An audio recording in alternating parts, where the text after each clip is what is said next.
Well, welcome everybody. Here we are on the Quiet Warrior Show. My name is Tom Dutt. I am your host for the day. I'm excited to introduce you soon to our guest. Now we're live streaming across the platforms of LinkedIn, Facebook, and YouTube. Live streaming is like peeking into the studio as we tape this episode for the Quiet Warrior Show. What you'll find, everyone, is this will be released on the Quiet Warrior Show podcast platform in the near future, and we will be scheduling a YouTube premiere video. Very exciting stuff. Well, the show's all about the guests. So today I'd like to introduce Simone Knego. Simone, welcome to the show. Thank you so much for having me today.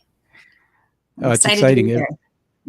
Yes, me too. And everybody, I just want to mention how we met. I'm an author and I read a lot of books, and I connected with someone who knew Simone. And well, she might tell us about her book at some point. I read it and I was blown away by the story. And I thought, what a great topic to talk about this time of the year. Now, you're over there in Sarasota, Florida. Is that correct? That is correct. All right. I'm up here in sunny Florida. Well, I like to say that up here in Vancouver, British Columbia, it's sunny every day, but I'd be lying to you and all the people up here. But today is actually a fairly good day, and it's approaching the festive season. I know you just had your Thanksgiving. So everybody, I'd like to tell you a little bit about this great guest, Simone. She leads an extraordinary life filled with she leads an ordinary life filled with extraordinary moments. Well, so far in just getting to know you and reading your book, I think there's nothing ordinary about you, Simone. You're a wife, mother of 6 children and 3 dogs. That's an interesting ratio in itself. A serial entrepreneur. You split your time between family, business, and personal growth. And you're doing something to inspire others to embrace life's ups and downs and realize the impact that they're making on the world. And I know that you've been through a journey yourself. So why don't we get into your backstory? Some people go right back to their childhood, and whatever you want to do, take us back to, the beginning of your story and how it defined you to the point of writing the book that we're going to talk about today. Absolutely. So I grew up in Buffalo, New York, and I have one sister. And I really had a good childhood.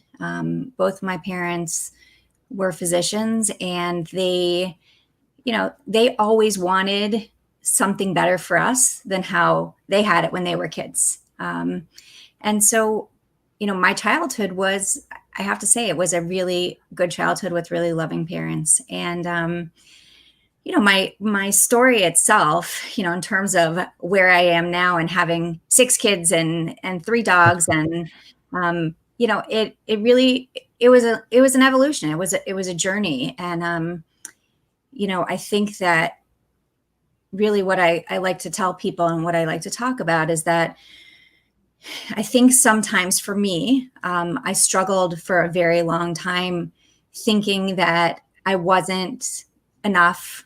I wasn't doing things that mattered. And so that's really kind of how, when I finally had the realization that, wait, what you're doing is more than enough, my whole mindset changed. And so all of my stories shaped me into the person I am today, and really how I've moved forward on my journey, and all the crazy things that we have, happen in our lives are all kind of part of my story. Well, thank you. Yeah, I'm going to jump right into that, and I want to say a couple things about the journey I went on in my head when you talked about your parents and you're not enough, and then the defining moment of what you're doing today, really showing people to embrace the ups and downs in their life and really see that they are enough. I think what I love about you and your story so far, Simone, and as we get to talk deeper about it, is we're hoping there'll be many people watching this from around the world that will sit back and say, wait a minute, that's my story. Maybe I grew up somehow feeling that I'm not enough, and I was measuring myself against something else. I want to tell you that you and I exchanged a few things offline, and want to honor that. My father was an electrician. In fact, my parents were born in Fiji, and my father's dad died back there. So my dad came here, I think barely finishing grade 12, and he started pumping gas like most immigrants, became an electrician, became a teacher. And my dad always wanted a better life for us. What I found personally through the early years, and my story is very, very much deeper, which we won't focus on today, is that I was measuring myself against others. And that's what led to my own lack of self-worth or feeling I wasn't enough. And even in school, I grew up in the what we'll just call the middle class to upper class neighborhood, you know. And my dad wanted the best for us because he didn't have it, so we had a nice house, and he worked hard, and my mom worked hard to try and, you know, give us this better life. But what I found along the way is I was around these kids who had fancy cars and things, and I didn't have all that. It's all this pressure that I was under, and even when I started achieving in my own career, I started still in my soul feeling, wait a minute, it just still doesn't feel right. I still don't feel like I'm enough. The last thing I'll say on that, because I'm honoring you, the connection I have to your story, is that it took me a long time to figure out that unless I was born and I can say I am enough, I can't go out in service to others. And it wasn't any job or paycheck or accomplishment or measuring up to my parents' wishes that defined who I was. It was really that I was enough. And I remember I said to my daughter before she went off to university, and I'll turn it back to you on this note. I said to her, I said, you know, I don't think I did a good job of telling you this, but I said, it doesn't matter if you get a degree. It doesn't matter if you be a professional, even if you want to do something artistic. I love you and you are enough. And that's the message I wish I had heard when I was younger. And parents are great, but they grow up with their own belief systems and they don't always know that that's the message sometimes that, you know, we want to hear. So I'm admiring this story. Everybody, I'm going to read this out of the one sheet from your book. Now, your book is called Extraordinary UnOrdinary You by Simone. And there's 5 points here. One that really got my attention was 6 kids, 2 shoes on the wrong feet, 1 minivan, and a family of rats. And I looked at that, Simone, and I went, oh, rats. Now I've rambled a bit for a reason to plant my thinking into your head. Just riff on this. I mean, what the heck is that all about in the rats part? I mean, I'm thinking like, what are we talking about? So we have a lot of great stories, and I think what's really important, again, to be true to ourselves, we have to share the good, the bad, the ugly, the sad. You kind of have to share it all to really kind of be true to what, you know, if I'm putting myself out there and saying, you know, I now look in the mirror and say that I am more than enough, and I have failures all of the time. I have, you know, crazy things happen all of the time, and that's okay, because that's part of life. So we had an event where I was out of town. I was in Israel for a couple of weeks, and our kids were at summer camp. And there's a whole nother backstory to this, because my son he got bitten by a poisonous snake at summer camp. Oh, He oh had boy. he had to be life flighted to the children's hospital. He spent 3 days in the ICU, and my husband, so that's another story, went to meet him there, to be with him until they could come home. And fortunately, everything went well and he was able to come home. Well, I returned from Israel, they returned from summer camp, and I had to take him to a physical therapist because his arm was locked in place from the swelling. So we get into the van, and I look back at him and ask him to buckle himself. And I'm looking at the car thinking, okay, it's usually a moving trash can, but I've never seen it look this bad. Why is there popcorn everywhere? I mean, I haven't been home in 2 weeks. How can there be popcorn all over the seats? I start backing up. I look back again and think, that isn't popcorn. So I'm like, Noah, get out of the car.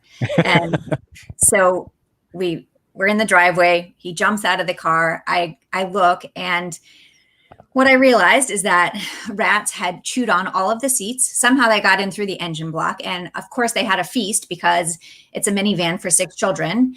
And there were, you know, it literally ended up, the car was totaled because the rats ate the seats. There was so much damage from the rats chewing on the seats that it wasn't fixable. So one of my great moments as a really, you know, taking care of my car really well, but you know, so that was it's always a fun story to tell, because, you know, even the insurance agent said, you know, in my 20 something years of experience, I've never had to say to someone, I'm sorry, your car has, you know, been totaled because rats ate your seat.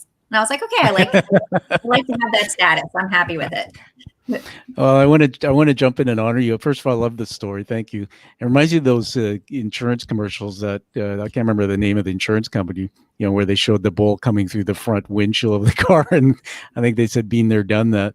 Well, I nominate your story for the one of those commercials. I think what I gathered from your book, what you're trying to express to people is, and let's go back to you again. As you've said, growing up as a mom, I mean, I realized later in life, looking back, that the work my mom did raising three children while, my traditional father went out into the work field is a full-time job, and it's hard work. In fact, harder than most of the work people do out, in corporate America. And so it takes a special person to be able to do that.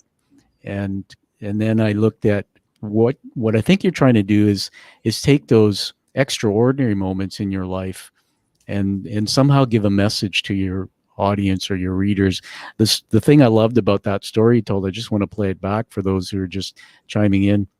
We're talking about a minivan and rats destroying it and totaling the van, but you also said something else, that at that same time there was more going on behind the scenes. You were over here in another country, and your son was at a camp, and there was a snake bite and very serious stuff. When you talk, there's this resilience, there's this energy, there's this strength behind your words. I mean, almost like happiness. And that, I think, tell me more about that. How have you learned to embrace the downs and turn them into those extraordinary things to keep moving forward in this life? So a couple of things. One is I have a really strong mother. She grew up in rural Pennsylvania. She lived on a farm. Her mom had a sixth grade education. Her dad worked in a brewery and a coal mine, and she knew she wanted to be educated.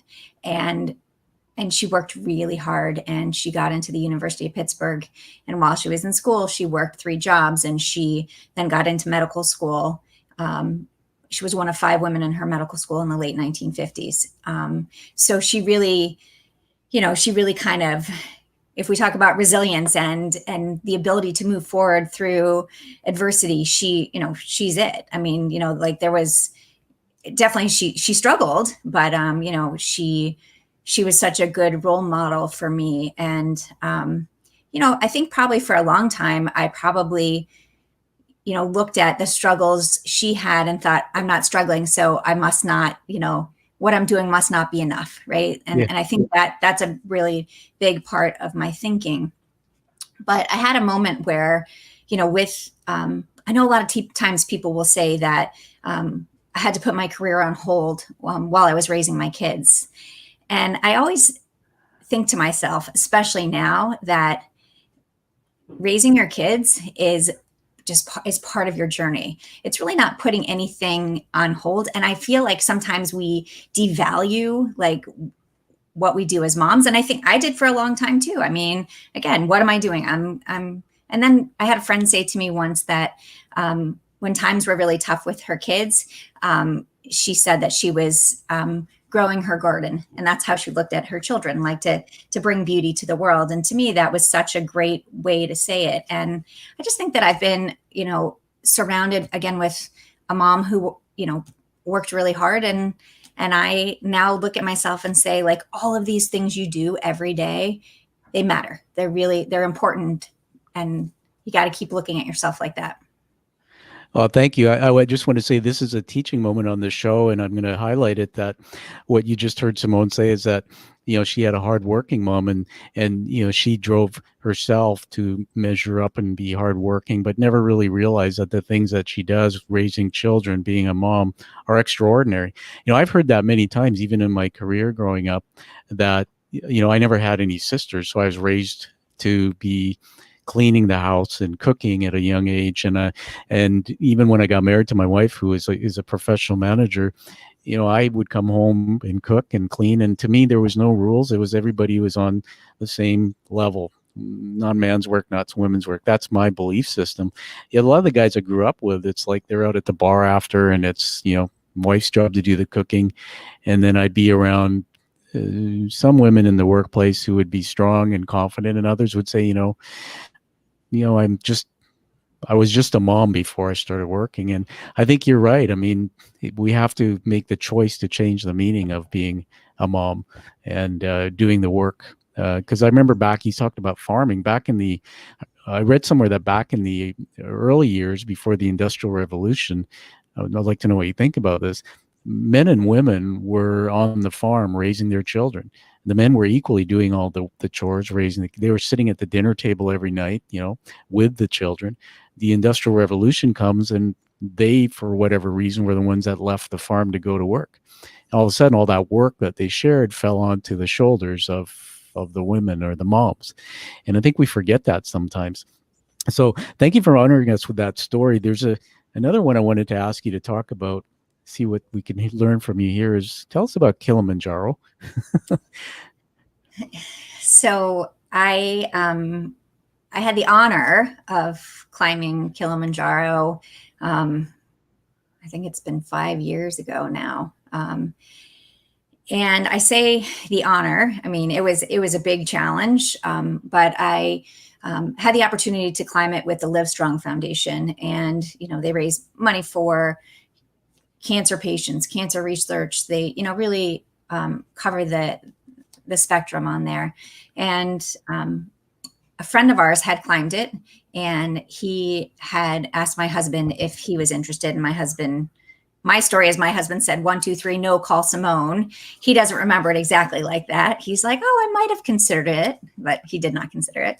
And I ended up going and climbing with 16 strangers. And, it was really about leadership and learning how to work together in extremely challenging situations. And do we stick together? Do we, how do we make it to the top? What's the best way to move forward? And it really was a life-changing experience for me. It was incredibly powerful. Met people who, cancer survivors, people supporting cancer survivors, people who had lost family and friends to cancer. And it was even more powerful, looking back at it now. At the time, my dad actually passed away last year from cancer.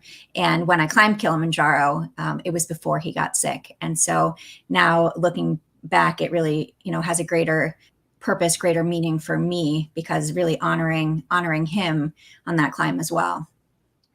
Thank you very much. First of all, I'm sorry about the loss of your father. I remember you wrote to me about that, and keep the spotlight on honoring your dad with this show. Maybe I told you that I know the feeling, but can't know your feeling. I lost my dad just a couple of years ago too. Climbing Kilimanjaro and the cancer connection there. Somebody said to me before, I don't know if you've heard of the Tough Mudder show, Tough Mudder, and there's a saying, it goes like this: when was the last time you did something for the first time? And it seems to me that through your life, Kilimanjaro is an example that you're an amazing woman who continues to push yourself to extraordinary levels. That's pretty awesome what you did. And so, we send a prayer to your family about the loss of your father. What is one thing you learned from your dad, now that we talk about him, that we can honor him with? What's one thing that you carried with you, whether it's in your belief system or whatever, with you today? Oh, I learned so many things. So I think one of the biggest things I learned was not to back down. That to, really, if you sign up for something, you should finish it. And that even when it gets tough, you have to see it through. And that's how he grew up, and I definitely think it made me a stronger person. And if I have a follow up to that, I would say that really unconditional love. And we, as we adopted 3 of our children, and our parents grew up at a time where that wasn't like the norm, or that wasn't, I don't even want to say norm, but that wasn't, because I could have had more biological children. But one of the things he said to me is that your children are all your children, and I will love any child and every child just the same. And, to me, that was a really, really important piece in my journey. Well, thank you. And you read my mind. I was going to go there about the six pack Yeah. in the book, and in that line I read about, six kids, two shoes on the wrong feet. That I do realize from reading your book that there were three adopted children, and I want to first of all honor you and the courage to do that. Many people don't, and there's so many children who need a home. I'm thinking out loud here, but there you are with three children, and of course three dogs, and the entrepreneurial career, and all this going on. It's like, who needs that headache? But then when I look at this, tell us why you adopted. And I got a message out of your book about that. Let's see if you can remind me about that. Yeah, I mean, we honestly, there's just so many amazing kids in the world just waiting for a family to love them, and we really felt like we could be that family. And for us, and our friends thought we had lost our minds because why don't you just have another biological child? And we said, because again, there's so many kids that need a family.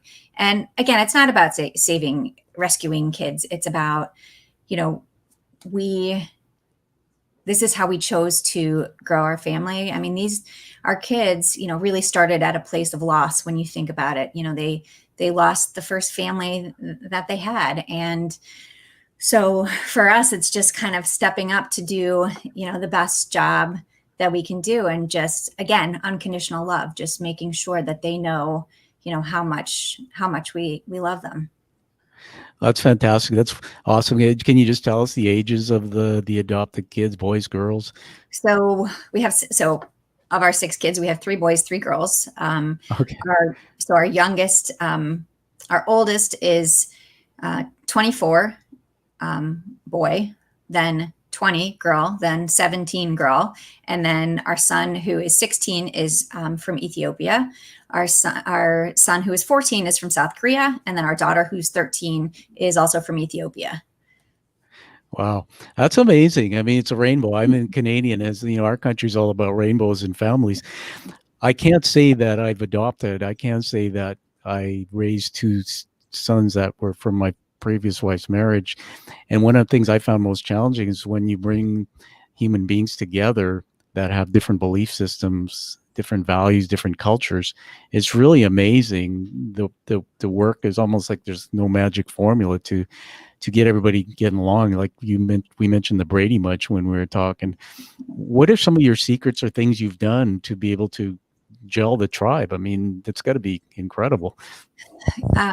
We started from the beginning. We started with everybody had to buy into the process. So, we took a blind vote for each adoption. Now, our first adoption, when Noah was, 4 months old, and the kids were younger. So, they probably just thought, oh, this is going to be cool. We're going to have a new brother. But as time went on, even for our last adoption for our youngest daughter, the kids all had to vote. And I think I do talk about this in the book. My daughter, Olivia, instantly wrote down on a piece of paper, the word yes. And I said, you didn't hesitate when you voted yes. And she said, Mom, we're talking about the life of another child. How can anyone vote no? And, Wow. So from the beginning, we made sure that the kids understood, that we were all in this together. And we are all in this together. It's not just me or my husband raising these kids. It's the entire family raising the family. Yeah, absolutely. And so life, as we know, isn't a straight line up, especially from reading your book and learning about what you teach, that it's looking at the ups and downs. And I think I'm trying to put my words in your words, that from what I saw, you've taught us, the adversity brings strength. Looking at both ups and downs reminds us that we are extraordinary. In fact, I think a lot of people, we're wired, I know this from the brain science work I study, that we're wired to think negatively, to think the worst will happen. But what I realize is in your life, from reading about your journey, that you've been through many things, hard things as well, including self-worth questions about your own, am I enough? But you come out the other side, and that is extraordinary. When I listen to your story, and it's something I talk about my own background, there's so many people who will watch or listen to someone like you and be inspired, but they'll be quietly in desperation stuck saying, I wish I could. I know I still don't feel I'm enough, or I could never climb Kilimanjaro, or my somebody said I was a loser, or whatever it is, and they can't get through that. So you are extraordinary. I want to just tell you that on this show. Tell us about the book. I want to get you to hold it up again so we can see it when it was published. Anything you want to say about that? Oh, yeah, there Yeah, it is. there it is. The Extraordinary UnOrdinary You. And it was published in last month in October. Yay. And it's it's my story. I actually I didn't let any of my family read it before I was finished because I wanted it to be really my words, my story, and not their input into it, because I think it would have been a totally different book if they would have chimed in on everything. I really, my hope is that if it changes one person's mind, if it helps one person, then I've done my job. And I feel that, one of the big things I talk about is that, same thing for me, feeling like I wasn't enough. But what I realized is that I didn't need to change myself. I needed to change the way I saw myself. And that's really what brought along change for me. And again, looking at, comparing ourselves to others and saying, oh, she climbed Kilimanjaro, I could never do that. Well, everybody has something that they do that someone else can't do, right? Like, so, I mean, we are all special in our own ways, and we really are more than enough. And we really have to look at ourselves and see and stop comparing ourselves to everybody else, because that doesn't make you stronger. It makes, it's a waste of time, I believe. I think that you really need to, build yourself up looking at what you are doing every day, because everything you do matters. Wow, thank you so much. I mean, what a great teaching moment. Everybody come back and just listen to the show for that part of it, and go and get the book, The Extraordinary Unordinary You. And there's so many stories in there that teach that point that we just heard. Here's the thing why I so deeply admire you for your work, Simone, is that I've spent a lot of time trying to figure out myself throughout my own life as a business leader with something that was not quite right in my thinking. And I learned through just my advocacy for mental health that we have things called thinking traps. And, I say that we're born golden, statues like, Buddha statues, oh, there's no crust on us. And then we have these neurons that are empty and there's no thoughts and emotions wired in them. And then we come into this world and stuff gets put in there. And a lot of what gets put in there sadly is not true. It's stuff told to us by others. And these thinking traps, I never realized this, but they wire together as thought patterns, and the brain just plays them over and over. And it can be that one thing that somebody said to me long ago that plays in the background that discounts everything that the world sees. Wow, Tom's successful, or he's a good person, he's good. And I had to figure that out and unwire it. And so I want to just say again, I loved reading your book, because reading your book reminds me, like every day for someone like me, and there's millions of us that fight to move forward every day because of these thinking traps. We need to be reminded by people like you. You're an authority on your topic because you've lived that journey, and you've admitted to us on which is vulnerability. I believe that that's a strength, which in the corporate sector where I come from, it's seen as a weakness. That for you even to come out and say, at one point I didn't think I was enough. I mean, that's just awesome. There's somebody out there you're going to give courage to. And that's the beginning that for me, when I was able to admit that meant change. And I did. And today my life is that much happier. So thanks so much for that. As we wrap up here, I wanted to honor you with a few what I call leadership words. I write these down. I don't script them. You see my head turning here and looking at my paper. And so I want to honor you with these words. One is extraordinary. You are extraordinary. Congratulations. I wrote down seeker. And in the business world where I come from, visionary can be the same.